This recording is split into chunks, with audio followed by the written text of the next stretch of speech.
A Sara saiu? Ah, é por isso. Então vamos. Então vamos lá. Então já vimos o filo moluscos na aula passada, que foi o nosso quinto filo na escala de evolução. Fizemos atividades, né? Então a gente vai ver agora o próximo filo na escala, que é o filo anelídeos, tá? Então, o filo anelídeo é o sexto filo da escala evolutiva que a gente está estudando no reino animal. Então, quem são, como se comportam, quais são as características principais, a gente vai ver agora, tá? Um dos principais anelídeos que aparecem pra gente, e a gente lembra muito bem como exemplo, é a minhoca. Que a minhoca é um animalzinho que a gente consegue encontrar até no nosso jardim, nos nossos vasos em casa. Sempre a gente tem a referência de já ter um dia uma experiência com ter visto, né? Ou vai viajar, vai para casa da avó, de algum lugar no interior, que tem mais acesso à parte, né, da terra, das plantas e acaba conhecendo um pouquinho esse serzinho aí. A gente tem alguns tem um pouquinho de aflição, alguns não, tem mais facilidade de pegar, não tem nojo, não tem medo. Na pescaria ela é bem lembrada também, né? Porque ela é utilizada como uma isca para pegar peixes, então ela é colocada no anzol e tal. Então quem tem essa vivência, ou teve de pequeno, até agora vocês, né? Que ainda tem convivência ainda com os avós, conhecem essa parte, essa experiência, né? Com pescaria ou com plantação, plantar, cultivar alguma coisa, vai ter um contato em algum momento com a minhoca. E a minhoca é legal entender um pouquinho como ela funciona, né? Então, assim, a gente tem um pouquinho de medo, acha que ela vai morder, acha que ela, né, vai passar alguma doença, e não tem nada disso, né, gente? É um ser vivo que vive de vida livre, ele não é um parasita, apesar que ele lembra muito um nemateuminto, né, que a gente viu já, que é um verme cilíndrico. Então, ele tem essa composição do corpo cilíndrica, só que tem agora uma outra coisa que aparece, que é, aqui nesse slide não fala, mas ele tem uma cutícula de proteína. Então, eles são mais resistentes que os nemateumintos. Então, por isso que a vida da minhoca, ela se torna mais resistente fora, né, do corpo, fora da dependência de alguém, de um outro ser vivo, como os parasitas são nos nemateumintos. E outra coisa que aparece, que dá para ver nesse slide, é os anéis. Vocês estão vendo como se fosse, como se ela tivesse sido riscada? Vários risquinhos. Na verdade, a gente fala anéis ou metâmeros. Então, ela é formada como se fossem vários anéisinhos, um grudado do lado do outro, e a união desses monte de anéis forma o corpo dela. Então, o corpo dela, além de ser cilíndrico por essa questão do anel, é metamerizado, que seria metâmeros ou anéis. Então, cada um desses é um metâmero. E aí isso dá uma composição mais rígida, mais resistente, só que elas ainda dependem da umidade, seja ambiente marinho ou doce. Não ela, marinho, mas a gente vai ver um outro exemplo que é marinho. E do ciclo é água doce. Então, a minhoca, por exemplo, ela vive na necessidade de um ambiente úmido e um ambiente que tenha água doce, que é regado por água doce, tá? Então vamos lá. Aqui é o segundo exemplo, que é a poliqueta, essa de ambiente marinho. A poliqueta é como se fosse uma minhoca, só que as cerdas que a gente tá falando, a gente não falou das cerdas da minhoca, né? Que aqui não dá pra ver, mas eu vou mostrar um slide que dá. A minhoca tem uma referência que é como se ela tivesse sardinhas. É como se fossem dois tracinhos assim na composição do corpo, que são imperceptíveis a olho nu, mas dão para ela o impulso. É como se fossem umas garrinhas, né? Que ela consegue impulsionar o solo, ou onde ela está. E as cerdas da poliqueta são grandes, ó. Então parece ter uma nadadeira, ou tem a função de, né? Porque ela está no ambiente aquático, ela precisa se dirigir a onde ela quer e através dessas cerdas, que são grandes, né? Também servem, ó, como uma referência gasosa, mas também faz a mobilidade dela. Então ela tem, ó, estou no ambiente aquático, né? Fala assim, que bicho que é esse? É um peixe? Não, então ele está do grupo dos anelídeos. Aqui é o nome da espécie, Nereis virens, tá? A cabeça tem tentáculos, os olhos são primitivos, ele tem a presença da mandíbula, que também é primitiva, né? Mas tem a referência a gente vai ver, de boca e ânus. Tem já o digestório completo. E o terceiro exemplo é a sanguessuga, que também a gente lembra muito bem da sanguessuga. Mais difícil da gente ver, né? Igual a minhoca não é tão comum, mas a gente conhece, já ouviu falar. Então ela é conhecida como Aquetas, né? Que é o grupo das Aquetas. A gente vai falar já da divisão das classes. Na verdade, a apostila fala assim, depois eu mostro pra vocês. Ah, lembra que nega? A gente tá falando de queta. Essa palavra aqui, pra vocês não aparece do jeito que a gente escreve, né? Então, assim, Aquetas é com QU, vamos dizer, a gente escreve no português com QU tal. A nega a palavra. Queta pra gente quer dizer anéis. Então aqui, ó, oligoquetas, a minhoca é oligoquetas, é poucos anéis. Desculpa, poucas cerdas. A poliqueta, muitas cerdas. Ela tem o corpo todinho formado por cerda. E a aqueta não tem cerda nenhuma. Então ela vai ter que dar um jeito de se movimentar, lá sem cerdas, e aderir pelas ventosas na região que ela quer se fixar. E algumas delas são hematófagas, se alimentam, fago, né? Alimentação, hemato, sangue, se alimentam de sangue. Opa! Se alimentam de sangue. Então algumas delas necessitam. Aí tem um tratamento feito com elas, né? Em seres humanos, onde elas são colocadas na pessoa. É lógico que elas são cultivadas de uma forma limpa, né? E elas são colocadas porque quando elas estão fazendo a sucção do sangue, elas liberam como um anticoagulante. Então, as pessoas que têm deficiência com anticoagulante no corpo conseguem repor isso através da presença da sanguessuga. Então, esse é o tratamento que a sanguessuga faz no homem, tá? Que muitas pessoas já devem ter visto essa imagem. Elas liberam o anticoagulante. Na página 17, então aparece o que eu falei, cerdas, tem metâmeros, tem que grifar. Pode ou não pode apresentar cerdas, tá? Porque eu já vou virar a página. Vida livre, solo úmido, tussícolas ao marinho e as sanguessugas ectoparasitas, tá? O que é ecto? Externo, parasita externo. O que a gente viu até então, os plateumintos, nemateumintos, é endoparasitas, é um parasita interno, tá? E aí, ó, são celomados, entrou nessa característica no outro filo, ficou, tá vendo? Ó, agora vai sempre, até a gente mudar esse protostômios aí. Então, elas são celomadas, são triblásticas e protostômias. Então, elas podem ou não apresentar cavidade gestória completa, tá? Respiração pela pele e as poliquetas é a respiração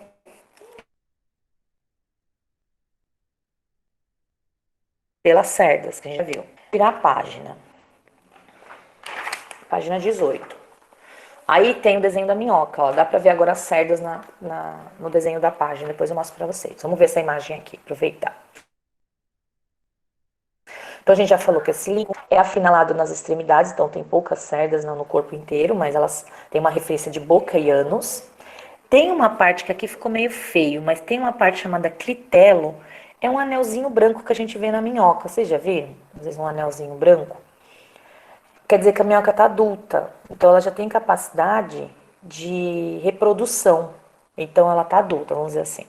Enquanto não aparece o anel, ela não está fértil, vamos dizer assim, né? Então precisa da terra úmida, né? No caso da minhoca. E tem dois tipos de reprodução ali, então. Uma são monóicas. Então a gente vai ver que a minhoca é uma monóica, ela é hermafrodita.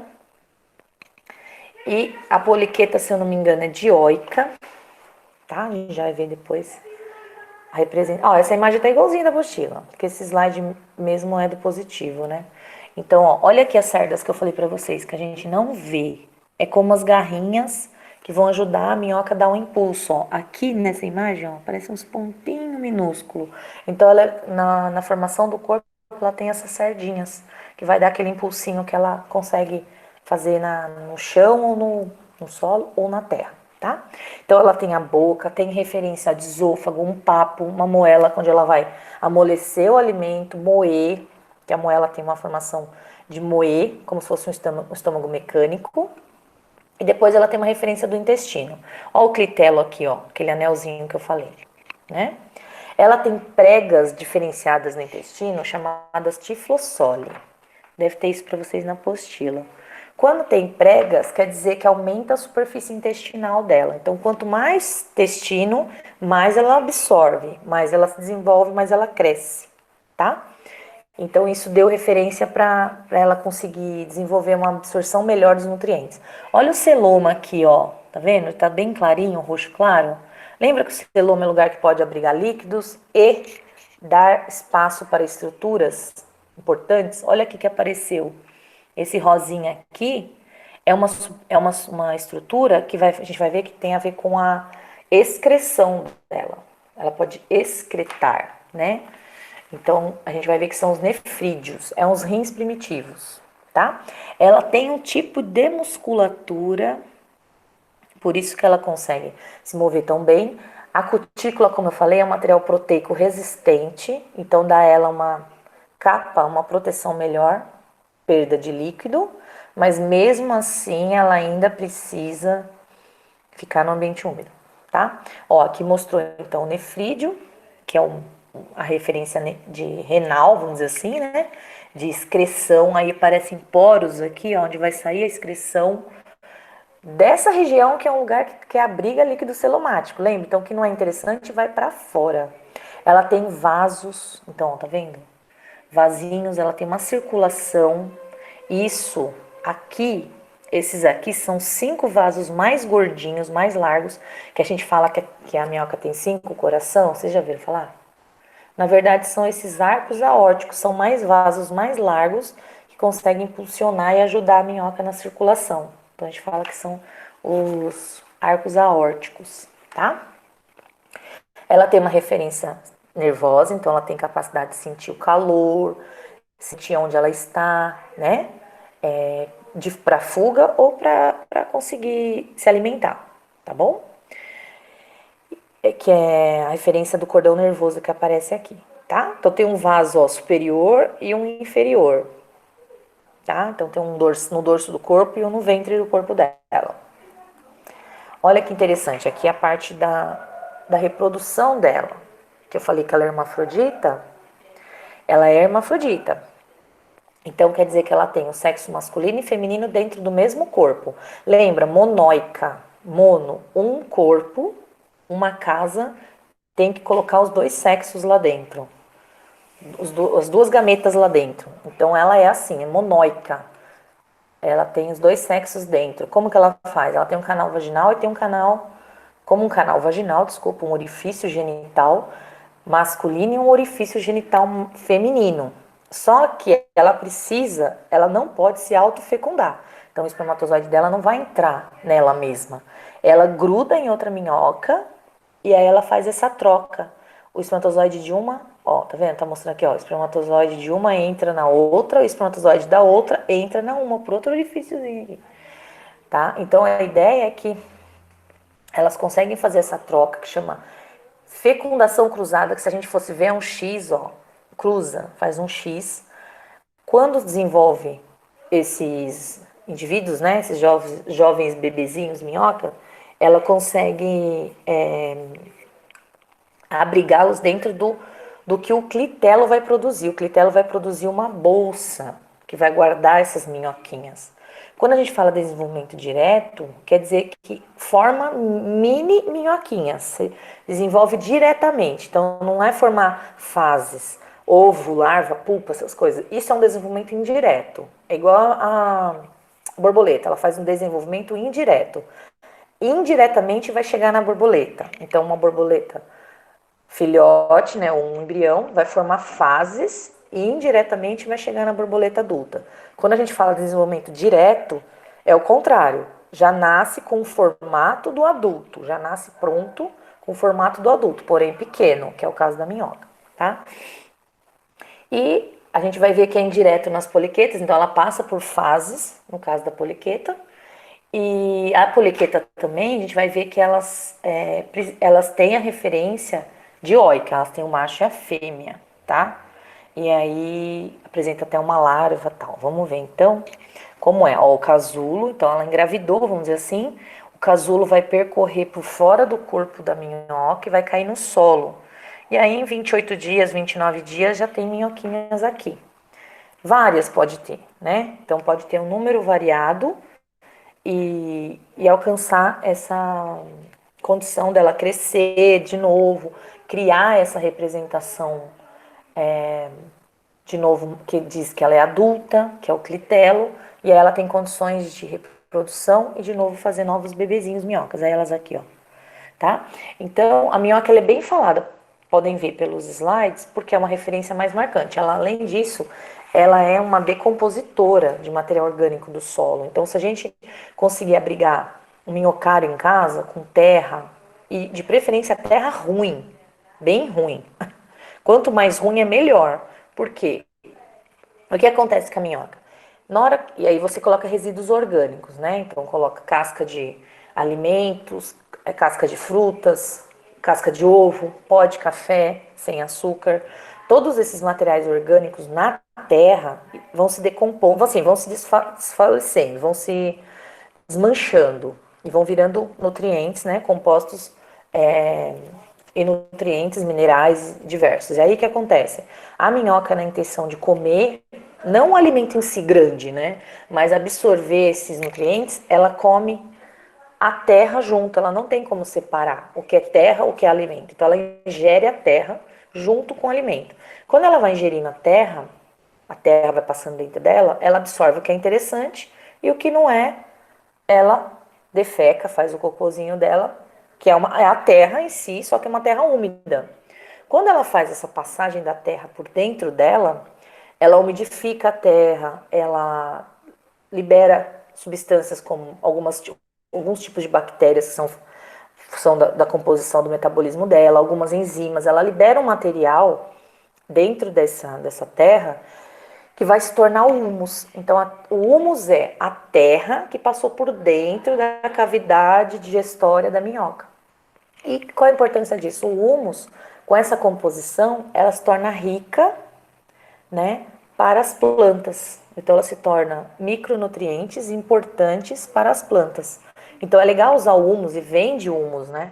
Você compra o humus e coloca nas suas plantas. Então, é uma terra mais preta, mais úmida e cheia, cheia de nutrientes. Aí você coloca nos vasos das suas plantas em casa e você deixa as suas plantas mais ricas no crescimento, no desenvolvimento delas. Então, esse processo que a minhoca faz é natural. Por exemplo, se você coloca uma terra feia, uma terra de resíduo, sabe? Aquela terra que não tá vermelha, que tem resíduo de tijolo, resíduo de outras coisas, não material reciclável, pelo amor de Deus, mas assim, material uma terra ruim, uma terra pobre, uma terra seca, uma terra arenosa, o que for. Você coloca para ela, mas coloca material orgânico para se decompor, ela vai transformar essa terra num processo que ela faz da decomposição e formação do humus, ela vai transformar essa terra, vai mudar de cor. Você vai ver, às vezes você coloca uma terra avermelhada, uma terra esbranquiçada, fica preta a terra, porque ela transformou isso em humus. Então esse processo é muito interessante da decomposição e aí a gente já aprende um pouquinho de reciclagem, o que é orgânico, o que dá para pôr para decompor, como a gente cuida desse minhocário. Vende minhocário na internet, é bem interessante. São caixas que você nivela. Enquanto ela faz esse processo, também ela libera um biofertilizante, que é uma parte líquida que vira, né, que se transforma esse humus, como se a gente filtrasse o humus, tirasse a parte mais úmida dele, ele sai como parece uma Coca-Cola, uma cor de Coca-Cola, sem cheiro, e também é um biofertilizante, você pode diluir e colocar nas plantas, regar, borrifar nas plantas, que também é rico. É um nutriente ou é um fertilizante natural. Então, por isso que é muito interessante essa composição. Então, assim, é legal falar um pouquinho assim mais da minhoca por esse processo ecológico que ela tem no ambiente, né? Então ela é uma decompositora natural do material orgânico, tá? E para finalizar ali na apostila, depois fala um pouquinho dessa classificação que a gente já falou, as 3 classes, poliqueta, oligoqueta e aquetas, que no caso está incluída as minhocas, as poliquetas e as sanguessugas. E essa reprodução que a gente já falou também, que existe casos monóicos e dioicos, tá? Então esse aqui é o último slide, que eu vou finalizar a gravação aqui. E a gente abre para dúvidas.